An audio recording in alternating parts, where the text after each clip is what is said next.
CMRL കേസിലെ supreme കോടതി വിധി മാത്യു കുഴൽനാടന് മാത്രമല്ല കോൺഗ്രസ് നേതൃത്വത്തിന് ആകെ ലഭിച്ച തിരിച്ചടിയായി. സർക്കാരിനെതിരായ നിയമ പോരാട്ടത്തിന്റെ നായകനെന്ന കുഴൽനാടന്റെ സ്വയം നിർമ്മിത ഇമേജാണ് തകർന്നു വീണത്.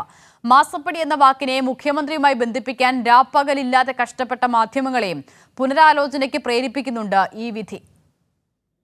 കരിമണൽ മാസപ്പടി CMRL മുഖ്യമന്ത്രിയെയും കുടുംബത്തെയും കരിനിഴലിൽ നിർത്താൻ ഒരുപറ്റം മാധ്യമങ്ങൾ സമീപകാലത്ത് നിർലോഭം ഉപയോഗിച്ച വാക്കുകളായിരുന്നു ഇത്. എല്ലാം സുപ്രീം കോടതി വിധിയിലൂടെ നിഷ്പ്രഭമായി.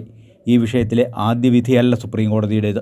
തിരുവനന്തപുരം വിജിലൻസ് കോടതിയും മൂവാറ്റുപുഴ വിജിലൻസ് കോടതിയും ഹൈക്കോടതിയും നേരത്തെ ഇത് തീർപ്പ് കൽപ്പിച്ചതാണ്. ഇതിൽ അന്വേഷിക്കാൻ ഒന്നുമില്ല എന്നായിരുന്നു മേൽപ്പറഞ്ഞ കോടതികളുടെ നേരത്തെ ഉണ്ടായ വിധികൾ.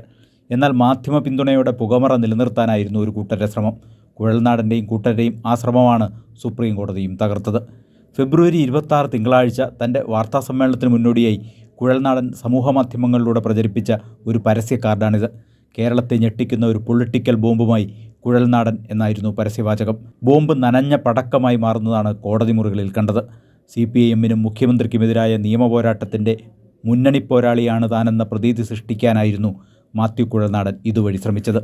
ആ ഇമേജ് തകർന്നത് മാത്യു കുഴൽനാടൻ എന്ന രാഷ്ട്രീയ നേതാവിനെ മാത്രമല്ല, അഭിഭാഷകനെ കൂടിയാണ് വട്ടപൂജ്യമാക്കി മാറ്റിയത്.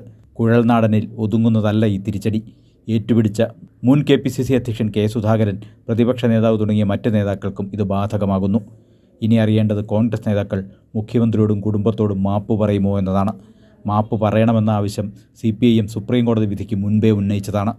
തൻ്റെ നിലപാട് തെറ്റാണെന്ന് വ്യക്തമായാൽ സംരംഭകയായ വീണയോട് മാപ്പ് പറയാൻ തയ്യാറാണെന്ന് മാത്യു കുഴൽനാടൻ തന്നെ മുൻപ് പരസ്യമായി പ്രഖ്യാപിച്ചിരുന്നു. പിന്നെ മനുഷ്യനാണ്, സ്വാഭാവികമായിട്ട് എൻ്റെ ഫാക്ട്സ് റോങ് ആണെന്ന് പ്രൂവ് ചെയ്താൽ ഞാൻ തീർച്ചയായിട്ടും ഞാൻ ഇതുപോലെ പൊതുസമൂഹത്തിന് മുമ്പിൽ എൻ്റെ ഭാഗത്ത് തെറ്റുപറ്റിയിട്ടുണ്ടെങ്കിൽ ഞാനത് ഏറ്റുപറയും. വീണയെപ്പോലെ ഒരു സംരംഭകയെ അത് ബുദ്ധിമുട്ടിച്ചിട്ടുണ്ടെങ്കിൽ അവരോട് മാപ്പ് പറയാൻ എനിക്ക് മടിയില്ല. കരിമണൽ വിഷയം ഒരിക്കൽ കൂടി ചർച്ചയാകാൻ ഈ വിധി CPIM-നെ സഹായിക്കും. ചർച്ചയായാൽ അത് UDF-നെയും അവരുടെ 3 മുഖ്യമന്ത്രിമാരെയുമാണ് ബാധിക്കുക. CMRL എന്ന സ്വകാര്യ കരിമണൽ ഖനന കമ്പനിയിൽ KSIDC എന്ന സർക്കാർ സംവിധാനം കോടികൾ നിക്ഷേപിച്ചത് K. കരുണാകരൻ എന്ന കോൺഗ്രസ് മുഖ്യമന്ത്രിയുടെ കാലത്തായിരുന്നു. ആ ഓഹരി നിക്ഷേപം കുത്തനെ വർദ്ധിപ്പിച്ചത് പിന്നീട് വന്ന കോൺഗ്രസ് മുഖ്യമന്ത്രി ഉമ്മൻചാണ്ടി. പൊതുമേഖലയിൽ മാത്രം നടന്നിരുന്ന ഖനനം സ്വകാര്യ മേഖലയിലേക്ക് കൂടി തുറന്നു നൽകിയത് AK ആൻ്റണി. അതിനെതിരെ രംഗത്ത് വന്നതും സമരം ചെയ്തതും ഖനനം സർക്കാർ മേഖലയിൽ തന്നെ നിലനിർത്തിയതും ഇടതുപക്ഷ സർക്കാരുകളായിരുന്നു. ഇതെല്ലാം മറച്ചുവെച്ച് CPIM-നെ കരിമണൽ ലോബിയുമായി കൂട്ടിക്കെട്ടാനായിരുന്നു കോൺഗ്രസ് നേതാക്കൾ പുതിയ സാഹചര്യത്തിൽ ശ്രമിച്ചത്. തോട്ടപ്പള്ളിയിലെ പൊഴിമുറിക്കാനുള്ള LDF സർക്കാർ തീരുമാനം അവർ അതിന് ആയുധമാക്കി.